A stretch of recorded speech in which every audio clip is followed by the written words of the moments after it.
എന്തായാലും 10-20 വർഷം കൊണ്ട് കാണാത്ത ഭാര്യ മോളെ കണ്ടിട്ട് ചാകാന്നുള്ള അങ്ങേരുടെ ഭൂതി നടക്കുമെന്ന് എനിക്ക് ആദായം തോന്നുന്നില്ല. കണ്ണിച്ചോരയില്ലാത്ത വർത്താനം പറയാതെ. എങ്ങനെ പറയാതിരിക്കും? ഗണപതി സാറിന്റെ സ്വന്തം കൂട്ടുകാരനെ വരെ ഇതുവരെ കണ്ടുപിടിക്കാൻ പറ്റിയിട്ടില്ല. എന്തോരം നമ്മൾ അലഞ്ഞതാ. അങ്ങേരുടെ പേര് എന്ത് നമ്പ്യാതിരി? നമ്പ്യാതിരി അല്ല, പിന്നെ നമ്പൂതിരി, ഈശ്വരൻ നമ്പൂതിരി.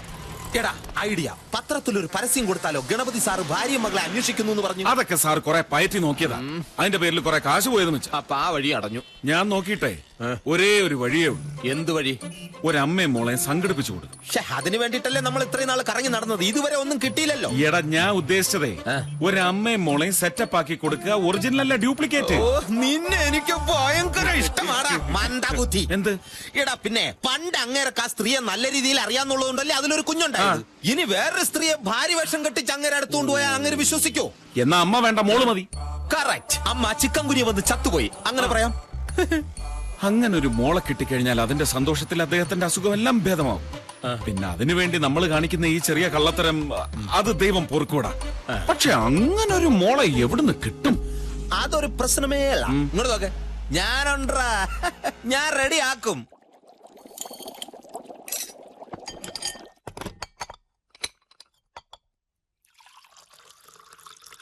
ഉണ്ണികൃഷ്ണ, ഉണ്ണികൃഷ്ണ, ഉണ്ണികൃഷ്ണ, വെള്ളം. അതിനാണോ നീ കിടന്ന് കീറി പൊളിച്ചത്? ഞാൻ കുടിച്ചിട്ട് വരട്ടെ.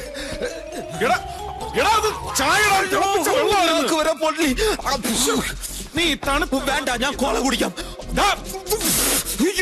ഒടുക്കത്തെ തലവേദനയ്ക്ക് ഒരു കടിഞ്ചായ കുടിക്കാന്ന് വെച്ചപ്പോ നീ അത് തുപ്പിയും കളഞ്ഞു. തണുത്താണെന്ന് നോക്കട്ടെ. തണുത്ത് വരാം. എടാ, നീ അറിഞ്ഞ തേടിയ കാല് വള്ളി ചുറ്റി. എടാ, ഗണപതി സാറിന്റെ മകളാകാൻ പറ്റിയ ഒരെണ്ണത്തിന് ഞാൻ പോക്കി. അതേടാ, കണ്ടാ ഗണപതി സാറിന്റെ മകളല്ലാന്ന് ഒരു കണ്ണുമുട്ടനും പറയില്ല. എന്നിട്ട് എവിടെ? എടാ, താഴെ ഹാളിൽ വെയിറ്റ് ചെയ്യുന്നു. പോയാ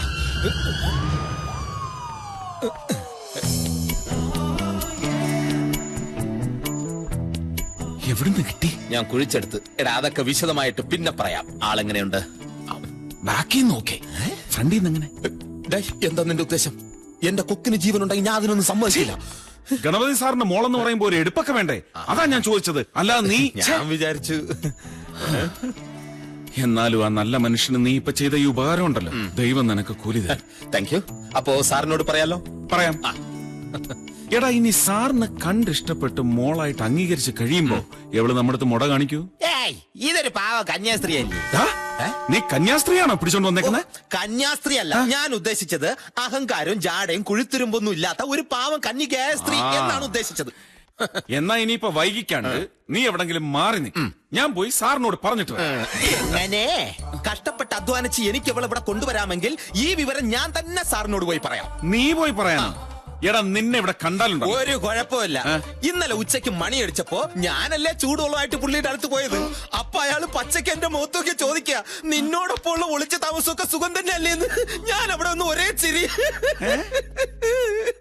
എന്നാലും ഇത് വളരെ ഗൗരവമുള്ള ഒരു കാര്യമായതുകൊണ്ട് ഞാൻ തന്നെ പോയി പറയുന്നതിന്റെ ശരി. എന്നിട്ട് വേണം അതിന്റെ ക്രെഡിറ്റ് മുഴുവൻ നിനക്ക് തട്ടിയെടുക്കാൻ.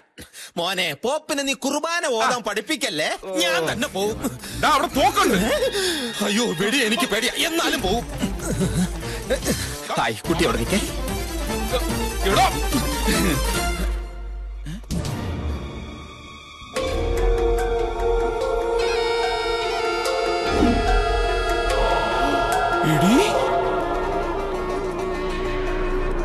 എടി, നീയാണോ ഇവിടെ മോളായിട്ട്?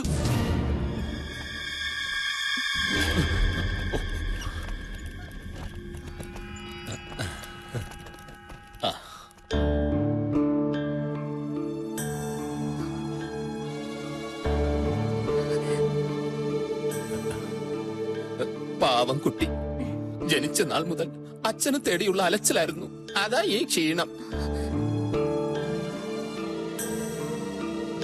കഥകളെല്ലാം എന്നോട് പറഞ്ഞു. ഞാൻ ഒരുപാട് കരയും ചെയ്തു. ഞാനിപ്പോ ഭയങ്കര കരച്ചിലായിരുന്നു.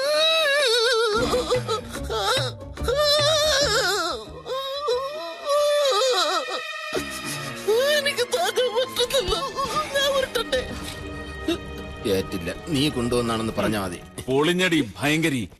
നീ മോളാണെന്നുള്ള കാര്യം സാർ വിശ്വസിച്ചിട്ടില്ല. എടി, എന്താടി നീ വിചാരിച്ചത്? നിന്റെ മറ്റേ തൊഴിലിനുള്ള ഏരിയയാണിതെന്നോ? ശരിക്കും നിങ്ങൾ തമ്മിൽ പരിചയമുണ്ടായിരുന്നോ? അവളോട് തന്നെ ചോദിച്ചു നോക്ക്, പറഞ്ഞു തരും. പിന്നെ ഉദ്യോഗം എന്താണെന്നും കൂടെ ചോദിച്ചോണം.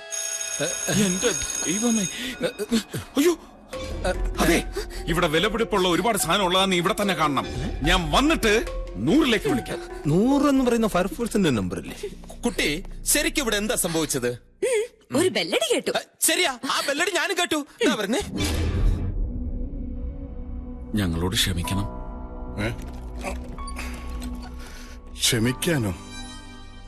നിങ്ങളോട് എങ്ങനെയാണ് നന്ദി പറയേണ്ടതെന്ന് എനിക്കറിയില്ല. പലരും ശ്രമിച്ചിട്ട് നടക്കാതിരുന്നത് എന്റെ മോളെ എനിക്ക് കൊണ്ടു തന്നില്ലേ? തീരെ പ്രതീക്ഷിക്കാതെ പെട്ടെന്ന് എന്റെ മോളെ മുമ്പിൽ കണ്ടപ്പോ എനിക്കറിയില്ല കൃഷ്ണ, എങ്ങനെയാ ഞാൻ അവളെ സ്വീകരിക്കുക. സാർ, സിംഗാരിമേള താലപ്പൊലി അറേഞ്ച് ബെസ്റ്റ് ആയിരിക്കും. വേണ്ടെങ്കിൽ വേണ്ട, ഞാൻ ഒരു അഭിപ്രായം പറഞ്ഞേ ഉള്ളൂ. സാർ, ഞാൻ ശാലിമളെ ഇങ്ങോട്ട് കൂട്ടിക്കൊണ്ടുവരാം. സാറിന്റെ മനസ്സിലിണങ്ങുന്ന രീതിയിൽ സാർ സ്വീകരിച്ചോ. കണ്ടോടോ സാർ. കൃഷ്ണ, ഉടനെ തന്നെ നമുക്കൊരു യാത്ര അറേഞ്ച് ചെയ്യണം. മോളും ഞാനും നമ്മളെല്ലാവരും കൂടി സകല അമ്പലങ്ങളിലേക്കും. എല്ലാ ദൈവങ്ങളോടും എനിക്ക് നന്ദി പറയണം. സത്യം എന്താണെന്ന് അറിയാതെ നമ്മൾ... ആ സത്യമൊക്കെ ഞാൻ സാറിനോട് നേരത്തെ പറഞ്ഞതാ. സ്വന്തം കുഞ്ഞിനെ വളർത്താൻ ത്രാണിയില്ലാതെ അനാഥാലയത്തിൽ ഏൽപ്പിച്ചു പോയ സാവിത്രി ചാച്ചി 10 വർഷം മുമ്പ് മരിച്ചുപോയ കാര്യല്ലേ? അന്ന് ഈ മോൾക്ക് വെറും 11 വയസ്സ് അല്ലേ ശാലിമളു? അതെന്ന്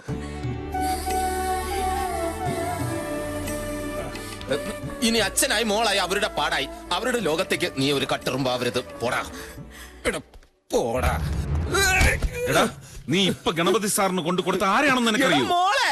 മോളെ അഡ്ജസ്റ്റ് ചെയ്യണമെന്ന് പറഞ്ഞ് ഞാൻ മോളെ അഡ്ജസ്റ്റ് ചെയ്ത് കൊടുത്തു. ഇനി മോനെ വേണമെന്ന് പറഞ്ഞാൽ മോനെ അഡ്ജസ്റ്റ് ചെയ്ത് കൊടുക്കും. ഇനി ഗണപതി സാറിന് വേണമെന്ന് പറഞ്ഞാൽ ഞാൻ ഒരു ഗണപതി സാറിന് അഡ്ജസ്റ്റ് ചെയ്ത് ഗണപതി സാറിന് കൊടുക്കും. അതാണ് ആത്മാർത്ഥത. എടാ, നീ ഇപ്പൊ കൊണ്ടു കൊടുത്ത ഒരു കള്ളിയെ, ഒരു പെരും കള്ളിയെ. എടാ, കൊച്ചിയിൽ ഞാൻ വന്നിറങ്ങിയ ദിവസം ഇവളൊരാളുടെ പണവും തട്ടിയെടുത്ത് ഓടുന്നത് ഞാൻ കണ്ടതാ. എന്റെ ഈ 2 കണ്ണുകൊണ്ട് കണ്ടതാ. അതുകൊണ്ട് നീ ചെന്ന് ഇപ്പൊ സാറിനോട് പറയണം, ആള് മാറിപ്പോയതാ, ഒരു അബദ്ധം പറ്റിയതാ.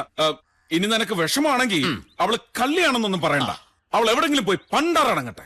എടാ ഉണ്ണികൃഷ്ണ, ഓ, എടാ കാള വാല് പൊക്കുന്നത് ഈ ഐസ്ക്രീം കഴിക്കാനല്ല എന്ന് ഇവിടെ എല്ലാവർക്കും അറിയാം.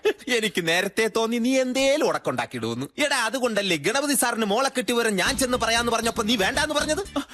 എടാ, എന്നോട് അദ്ദേഹത്തിന് താല്പര്യം കൂടും എന്നുള്ളൊരു അസൂയ. നീ നോക്കിക്കോ, സ്വന്തം മോളെ കഷ്ടപ്പെട്ട് കണ്ടുപിടിച്ചു കൊടുത്ത ഈ ഞാനാടാ ഇവിടുത്തെ നമ്പർ 1. അന്ന് നീ എന്നെ കണ്ടപ്പോ എന്താ വിളിച്ചത്? എടാ കണാപ്പ, നഖം പറ്റാരാന്ന്. ഇനി ആ ജോലി നീ ഇവിടെ ചെയ്യും.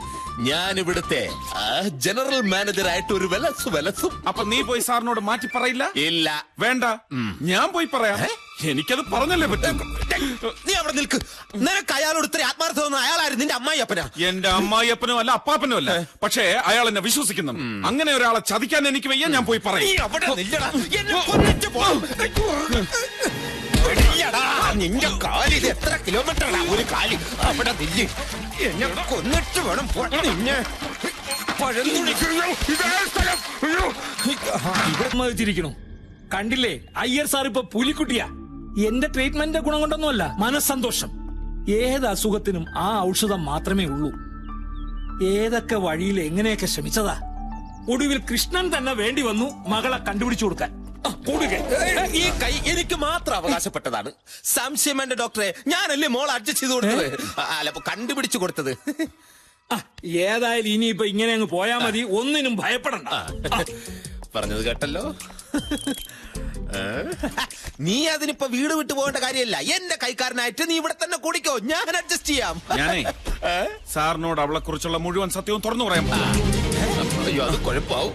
അതെ, ആരോഗ്യം വീണ്ടെടുത്തതൊക്കെ ശരി, പക്ഷെ അദ്ദേഹത്തിന് സന്തോഷം കെടുത്തുന്ന ഒന്നും ഉണ്ടാവരുത്. അങ്ങനെയായാൽ ഇന്നത്തെ നിലയേക്കാൾ മോശമാകാനും മതി. മനസ്സിലായല്ലോ? അതെപ്പോഴും ഓർമ്മ വേണം. ഓക്കെ, വണ്ടി വിട. സാറങ്ങോട്ടോ തിരക്കിട്ട് പോന്നുണ്ടല്ലോ. എന്താ പോന്നല്ലേ? വരുന്നു. അവൻ അങ്ങനെ അങ്ങ് ഒറ്റയ്ക്ക് വിട്ടാ ശരിയാവില്ല. ഞാനും പോവാം. ഞാനും വന്നു.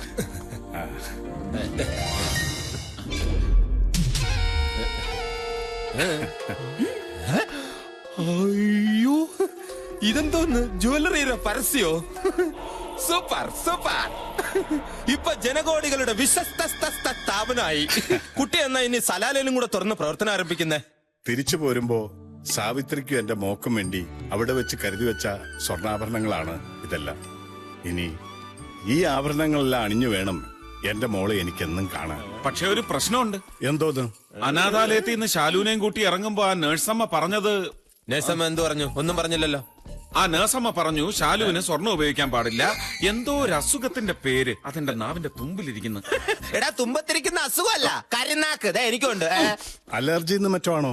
അത് തന്നെ. തന്നെയുമല്ല, ഈ അസുഖം കൂടിക്കഴിഞ്ഞാൽ മരണം വരെ സംഭവിക്കാമെന്നും പറഞ്ഞു. എന്നോട് ആരും അങ്ങനെയൊന്നും പറഞ്ഞിട്ടില്ല. എന്നോട് പറഞ്ഞതാ. സാറിന് ഇപ്പൊ എന്താ വേണ്ടത്? പൂർണ്ണ ആരോഗ്യത്തോടുള്ള ഒരു മുള വേണോ, അതോ അലർജി മൂത്ത് ഒരു വശം തളർന്നു പോയ മുള വേണോ? നോ, എനിക്കെന്റെ മോളെ മതി. ഒരു റിസ്ക് വേണ്ട. ഇതെല്ലാം അഴിച്ചു വെച്ചാരെ മോളെ. അമേരിക്കയിൽ നിന്ന് ഞാൻ ജീവനോടെ രക്ഷപ്പെടാൻ കാരണം എന്റെ ഫ്രണ്ട് സേതുരാമനാ.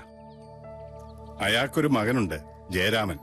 ഫിലാഡൽഫിയയിൽ വലിയൊരു റെസ്റ്റോറന്റ് നടത്തുക. കല്യാണപ്രായം കഴിഞ്ഞു. ഒരു പെണ്ണിനെ ഇഷ്ടപ്പെടില്ല, ആളാ ടൈപ്പാ. അമേരിക്കയിൽ നിന്ന് തിരിക്കുന്നതിന് മുമ്പ് സേതുരാമനോട് ഞാൻ ചോദിച്ചു, ഞാൻ എന്റെ മോളെ തേടി പിടിക്കുവാണെങ്കിൽ അവനെ കൊണ്ട് എന്റെ മോളെ കെട്ടിക്കാമോ എന്ന്. അതയാൾക്ക് 100 വട്ടവും സമ്മതവുമായിരുന്നു. വരുന്ന തിങ്കളാഴ്ച ജയരാമൻ എത്തും പെണ്ണ് കാണാൻ. ഞാൻ കണ്ടിട്ടില്ല ജയരാമനെ. ലേശം കറുത്തിട്ടാണെന്നാ പറയണേ. ഇനി അവര് തമ്മിൽ കണ്ടിട്ട് ഇഷ്ടപ്പെടുവാണെങ്കിൽ നമുക്കതങ്ങ് നടത്തി കൊടുത്താലോ കൃഷ്ണ? ഇത്ര പെട്ടെന്ന് മോളെ കിട്ടിയിട്ട് കുറച്ചു ദിവസമല്ലേ ആയുള്ളൂ. അതിനിടയ്ക്ക് അങ്ങ് കെട്ടിച്ചയക്കാന്ന് വെച്ചാ അതും അമേരിക്കയിലേക്ക്. സ്വന്തം മോളെ കണ്ട് കൊതി പോലും തീർന്നു കാണില്ല സാറിന്. അതുകൊണ്ട് അതിനെപ്പറ്റി നമുക്ക് സാവകാശം ആലോചിച്ചാ പോരെ? അല്ലെങ്കിൽ നാട്ടിൽ നിന്ന് തന്നെ ഒരു പയ്യൻ ആലോചിച്ചാലോ? മകള് കൈവിട്ടു പോകുന്നുള്ള പേടിയും വേണ്ട. എന്റെ അറിവിൽ ഒരു വലിയ ജൈവവള ഫാക്ടറിയുടെ മകനുണ്ട്. അല്ല, ഫാക്ടറി ഓണറുടെ മകനുണ്ട്. പാവം ചെക്കൻ, നല്ല തങ്കപ്പെട്ട സ്വഭാവം. കാണാനാണെങ്കിൽ ഒരു 7-7 അഴക് വരും. പിന്നെ വിദ്യാഭ്യാസമോ മറ്റു കുഴപ്പങ്ങളോ ഒന്നുമില്ല താനും. നല്ല പയ്യനാ, എനിക്കറിയാം. അവർക്ക് രണ്ടുപേർക്ക് ഇഷ്ടപ്പെടുകയാണെങ്കിൽ കല്യാണം നടത്തി കൊടുക്കാമെന്ന് സേതുരാമന് ഞാൻ വാക്കുകൊടുത്തുപോയി. എന്നാലും ഒരു പ്രശ്നമുണ്ട്. ജയരാമൻ വലിയ കോടീശ്വരനാ. എന്റെ മോക്കാണെങ്കിൽ ഒരു ബാങ്ക് അക്കൗണ്ട് പോലുമില്ല. അതുകൊണ്ട് ജയരാമൻ വരുന്നതിന് മുമ്പ് എന്റെ സകല സ്വത്തുക്കളും മോളുടെ പേരിലാക്കാൻ പോവാ. ഒന്നുമില്ലാത്ത എന്റെ മോളെ അയാൾ താലി കെട്ടേണ്ടി വരരുത്. അതിനുള്ള ഏർപ്പാടുകളൊക്കെ കൃഷ്ണൻ തന്നെ ചെയ്യണം. അധികം സമയമില്ല. ഗുളിയൻ മാറട്ടെ. ഗുളികനോ? അതാരാ? ആ, ശാലുവിനിപ്പോ ശനിയാ. ശരിയല്ല, സമയം ശരിയല്ല. സമയം ശരിയില്ലെങ്കിൽ 10-20 വർഷമായിട്ട് തേടി നടന്നതിന്റെ അച്ഛൻ എനിക്ക് കിട്ടുമോ? അത് ശരിയാ. പക്ഷെ അപകാരം ഉണ്ടല്ലോ. എന്തോന്നോ? അതായത് ഇത് ശനി, ഇത് ശുക്രൻ. ഈ ശനിയുടെ ഒരു നോട്ടം കണ്ടോ? നോട്ടത്തിന്റെ പെശക് കണ്ടോ? പിന്നെ സാറിന് ഇപ്പൊ ശനിയെ കാണാൻ പറ്റുന്നുണ്ടോ? ഇല്ല. ആ, ശനി ശുക്രന്റെ പിന്നിൽ മറഞ്ഞു. 1 വർഷം കഴിയുമ്പോ അങ്ങ് മറയും. അതുവരെ ശാലുവിന്റെ പേരിൽ നമ്മൾ ഒരു നല്ല കാര്യവും ചെയ്യാൻ പാടില്ല സർ. ചെയ്താ കൈമോശം വരും. ജോത്സ്യം എന്ന് പറയുന്നത് സത്യമാണ് സർ, അല്ലടാ? പിന്നെ ജോത്സ്യ അച്ചപ്പല്ലേ? അല്ല, അച്ചട്ടല്ലേ? അല്ല കൃഷ്ണ, ഈ ശനിയുടെ അപഹാരം കഴിച്ചെഴുതാമല്ലോ. എഴുതണം. എഴുതിയില്ലെങ്കിൽ കുഴപ്പമോ? ആശ്വാസായി. അല്ല, കൃഷ്ണന് ജ്യോത്സ്യത്തിലൊക്കെ നല്ല വശമല്ലേ? തനിക്ക് അത്ര വിശ്വാസമായതുകൊണ്ട് എഴുത്തൊക്കെ 1 വർഷം കഴിഞ്ഞു മതി. അതുവരെ ഭഗവാൻ എനിക്ക് ആയുസ് തന്നാ മതി.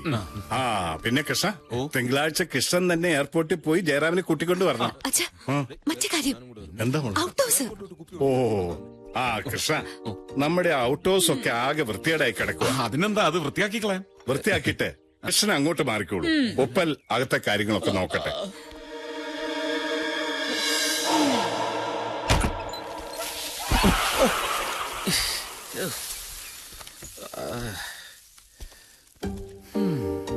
സംഭവിച്ചതെല്ലാം നല്ലതിന്, സംഭവിച്ചുകൊണ്ടിരിക്കുന്നതും നല്ലതിന്. ഇനി സംഭവിക്കാൻ പോകുന്നതും ദൈവമേ.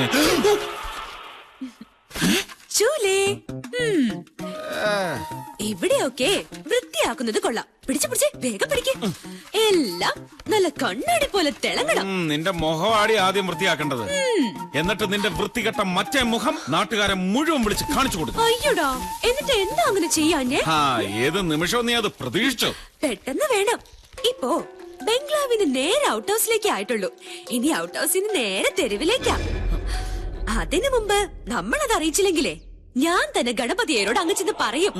മോളെ കൊണ്ടുവന്ന വിശേഷങ്ങളൊക്കെ പറയട്ടെ. പക്ഷേ ഇനിയിപ്പൊ ഞാൻ പറഞ്ഞാലും അദ്ദേഹം അത് വിശ്വസിക്കുമെന്നാ എന്റെ സംശയം. വിശ്വസ്തരായ ജോലിക്കാര് മോളെ കൊണ്ടൊന്ന് കൊടുക്കുന്നു, അദ്ദേഹം അത് സ്വീകരിക്കുന്നു, അസുഖം മാറുന്നു.